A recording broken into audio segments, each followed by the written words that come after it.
ભગવદ્ ગીતાની 5 એવી વાતો બતાવવાનો છું, ધ્યાનથી સાંભળો દોસ્તો અને મારા ભક્તો.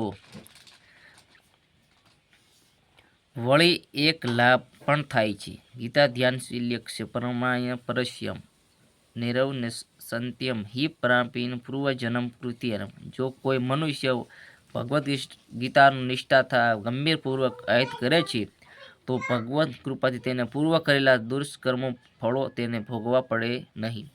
ગીતા મહત્વમ જે ભગવદ્ ગીતાના અંતિમ ભાગમાં 18-66 ભગવતના શોષણ કરીને કહે છે કે સર્વ ધર્મના પરિજય પમમ એક શરણ વચ અહીંયા સર્વ પાપોત મોક્ષ નિયમ સૂચ.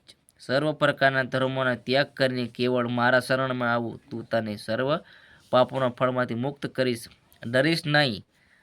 આ રીતે ભગવાન પોતાના શરણોમાં આવેલા ભક્તની સઘળી જવાબદારી પોતે લઈ લે છે અને તે સમસ્ત પાપોમાંથી માફ કરે છે. મલ નિમોચન મૂસા જલ સ્થાન દીને દે નહીં. સદગુરુ ગીતામાં સ્નાન સંસાર મલ સંસનમ. જળમાં સ્નાન કરીને મનુષ્ય હંમેશા પોતાના છવછ કરી શકે છે, પણ ભગવદ્ ગીતામાં પવિત્ર ગંગાજળમાં જો કોઈ એકવાર પણ સ્નાન કરી લે છે તો ભવસાગર મલિકતાની હરમેશ માટે મુક્ત થઈ જાય છે. મહાત્મા ગીતા સંગીતા કત્યો કમિત્ય શસ્ત્ર વિસ્તરે શિવ સ્વરમ પરમેશ્વરમ ખૂબ પ્રહત. ભગવદ્ ગીતા ભગવાન મુખ કમળમાંથી ઉમેદવી હોવાથી મનુષ્ય અન્ય વૈદિક સહિત વાંચવાની જરૂર રહેતી નથી. તે કેવળ ભગવદ્ ગીતાનું જ ધ્યાનપૂર્વક નિયમિત શ્રવણ તથા વાંચન કરવું જોઈએ. આ યુગમાં લોકો શારીરિક કાર્યમાં એટલે બધા વ્યસ્ત હોય છે કે તેઓ સમસ્ત વૈદિક સાહિત્યનું ધ્યાન કરી શકે છે, પરંતુ જરૂર પડતો નથી. આ અંકે ગ્રંથ ભગવાન ગીતા જ પ્રાપ્ત છે, કારણ કે સમસ્ત વૈદિક ગ્રંથોને નિચોડ અને ખાસ તે એટલા માટે પૂર્ણ પુરુષોત્તમ પરમેશ્વર પોતે કહે છે કે ગીતા મહાત્મા જેમ કહેવામાં આવ્યું છે કે ભારતનું સુરસ વિતન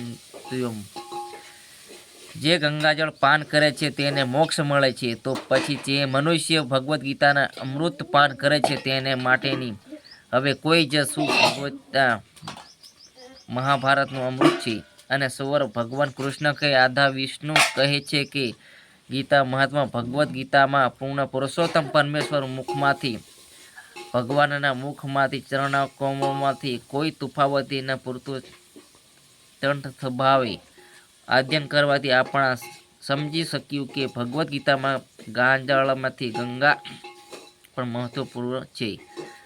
સર્વપષ્ટ નિર્દેશ ગાવો ધોમ ગોપાલ નંદન પાથ વ્રત ધ્રુમી ભોક્ત દુઃખ ગીતા મુક્ત. સમસ્ત ઉપનિષદ સારરૂપ આ ગીતા પોષણની ભગવદ્ ગીતામાં ગાયું સમાન છે અને ગોપાળક તરીકે સમુદ્રી કૃષ્ણ આ ગાયને દોહી રહ્યા છે.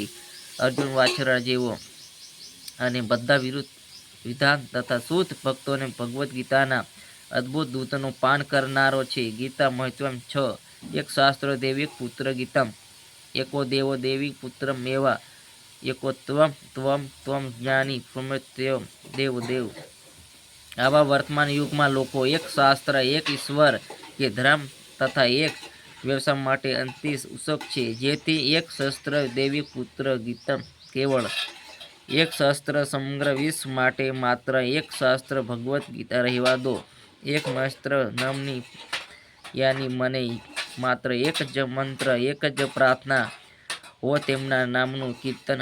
હરે કૃષ્ણ હરે કૃષ્ણ હરે હરે હરે રામ રામ રામ રામ રામ. કપે ત્વ દેવ્ય સેવા માત્ર એક જ કાર્યમાં ભગવાનની સેવા. ગીતા. જય કૃષ્ણ જય કૃષ્ણ.